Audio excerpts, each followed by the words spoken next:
Hi everyone. इस video के अंदर मैं एक बहुत ही क्रूशियल टॉपिक डिस्कस करूंगा आप सभी के साथ, दैट इज वर्ण सिस्टम।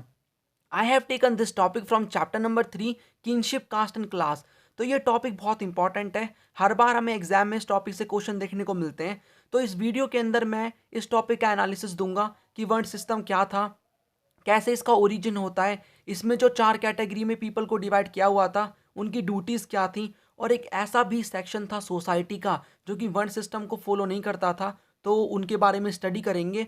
और एक ऐसी कैटेगरी अनटचेबल्स जिनको इस वर्ण सिस्टम से बाहर रखा जाता था, उनके बारे में भी हम स्टडी करेंगे। तो काफ़ी इंपॉर्टेंट टॉपिक है, 3-4 टॉपिक आपकी बुक के कवर होंगे इस वीडियो के अंदर, तो वीडियो को पूरा लास्ट तक देखना।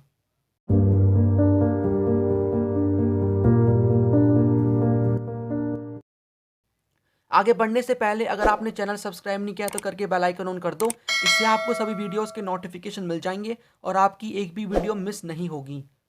और अगर आपको कंप्लीट स्टडी मटेरियल चाहिए हिस्ट्री का, तो आपको डिस्क्रिप्शन में एक पीडीएफ मिलेगी, वहाँ पर आपको सारी डिटेल मिल जाएगी, वहाँ से आप चेकआउट कर सकते हो। चलिए फिर स्टार्ट करते हैं इस टॉपिक को। देखिए, हर सोसाइटी में हमें सोशल डिफरेंसेस तो देखने को मिलते हैं। ऐसे ही वैदिक पीरियड में राइज होता है वर्ण सिस्टम का। वर्ण सिस्टम क्या था? ये वर्ण सिस्टम, द वर्ण सिस्टम। देखो, वर्ण सिस्टम में जो पीपल थे उनको 4 कैटेगरी में डिवाइड कर दिया उनके काम के बेसिस पे, कि अगर आप वेदास को पढ़ते हो या फिर पढ़ाते हो, सेक्रीफाइसेस करते हो, तो आप ब्राह्मण वर्ण में आते हो। और अगर आप यहाँ पर वॉर में इन्वॉल्व होते हो, लोगों को प्रोटेक्ट करते हो, किंग हो बेसिकली आप, तो उनको क्षत्रिय वर्ण में डाल दिया गया।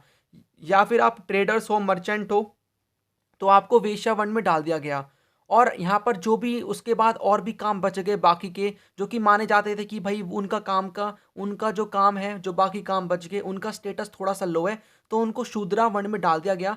जिनका काम था कि ऊपर वाले जो वर्ण हैं, ब्राह्मण, क्षत्रिय, वैश्यास, उनको आपको सर्व करना है, उनको सर्विस प्रोवाइड करनी है, तो इसमें सर्वेंट्स आते थे। ठीक है, तो ऐसे राइज होता है वर्ण सिस्टम का। नाउ देखो, स्टार्टिंग में ये जो वर्ण सिस्टम था ये ऑक्यूपेशन पे बेस्ड था। इसका मतलब कि अगर यहाँ पर मैं कोई पर्टिकुलर काम कर रहा हूँ, मैं मर्चेंट हूँ, तो मैं यहाँ पर वैश्य वर्ण में आऊँगा, या फिर मैं सर्वेंट हूँ तो यहाँ पर मैं शूद्रा वर्ण में आऊँगा। लेकिन बाद में लेटर वैदिक पीरियड के टाइम पे ये आते आते ये थोड़ा रिजिड हो जाता है। रिजिड मतलब कठोर हो जाता है, इसमें और भी हमें कॉम्प्लेक्सिटीज़ देखने को मिल जाती हैं। जैसे कि ये ऑक्यूपेशन से बर्थ बेस्ड हो जाता है, कि अगर मेरे फादर ट्रेडर थे तो मुझे भी वही काम करना होगा, और मैं भी यहाँ पर वैश्य वर्ण में आऊँगा। मेरा वर्ण यहाँ पर मैं कोई दूसरा काम भी नहीं कर सकता, और मेरा वर्ण भी चेंज नहीं होगा। तो सोसाइटी में इस तरीके से राइज होता है वर्ण सिस्टम का। ना आपके माइंड में क्वेश्चन आएगा फिर कि लोग इसे फॉलो क्यों करते थे? जब ये डिस्क्रिमिनेट कर रहा है तो लोग इसे फॉलो क्यों करेंगे? तो देखो, यहाँ पर हमें देखने को मिलेगा कि अलग अलग तरीकों को अपनाते थे वहाँ के उस समय के लोग। बेसिकली ब्राह्मण्स अपने आप को सुपीरियर दिखाने के लिए, कि यहाँ पर हमें किस तरीके से इस वर्ण सिस्टम को एनफोर्स करना है।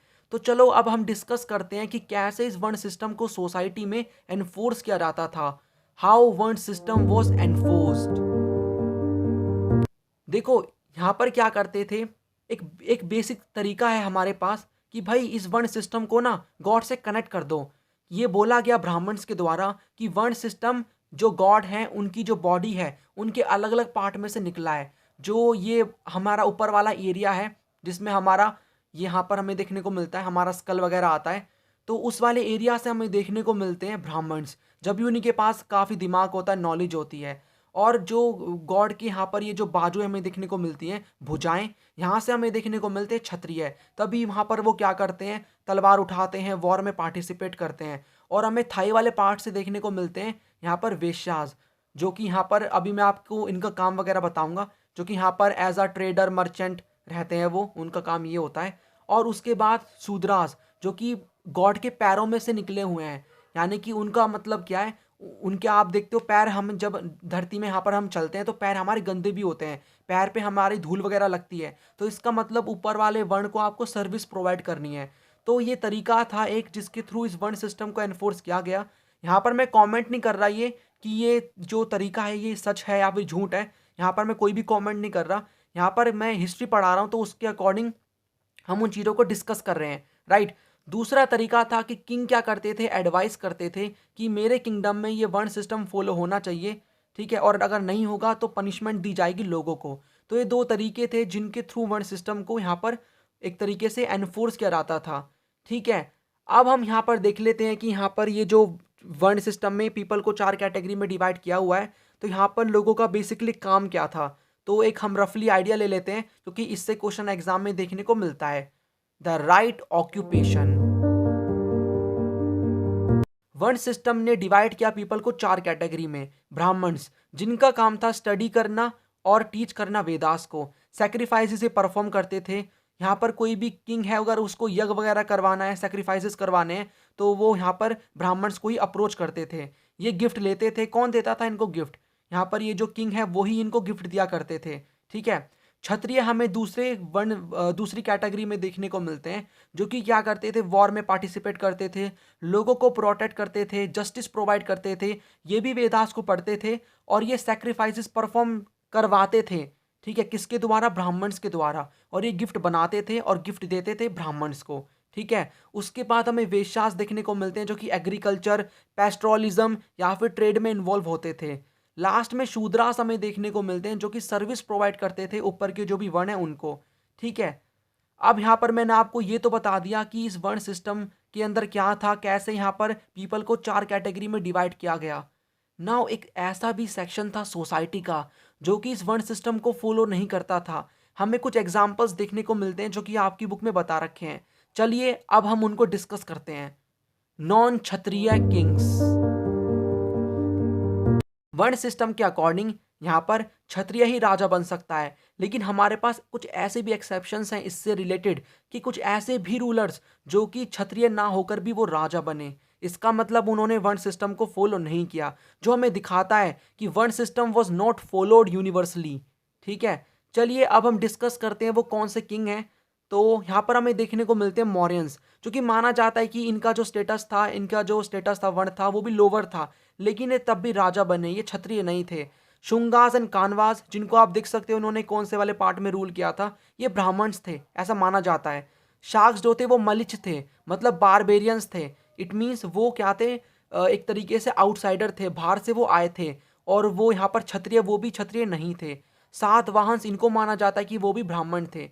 तो यहाँ पर हम देख सकते हैं कि वर्ण सिस्टम एक तरीके से, एक जगह वर्ण सिस्टम ये कह रहा है कि क्षत्रिय ही राजा बन सकता है, दूसरी जगह हमें देखने को मिलता है कि कुछ ऐसे भी इंपॉर्टेंट रूलर्स हैं, डायनेस्टीज हैं, किंगडम्स हैं, जो कि क्षत्रिय ना होकर भी राजा बने। It means this shows that varna system was not universally followed, ठीक है। तो अगर आपको क्वेश्चन आएगा कि आपको शो करना है, बताना है कि वर्ण सिस्टम यूनिवर्सली फॉलो नहीं होता था, तो आप कैसे बताओगे, राइट।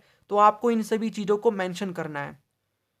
नाउ एक ऐसी भी कैटेगरी थी जिनको इन्होंने क्या किया, इस वर्ण सिस्टम से बाहर रखा। वो कैटेगरी थी अनटचेबल्स। चलिए इनके बारे में स्टडी करते हैं। Beyond the 4 varnas, subordination and conflicts.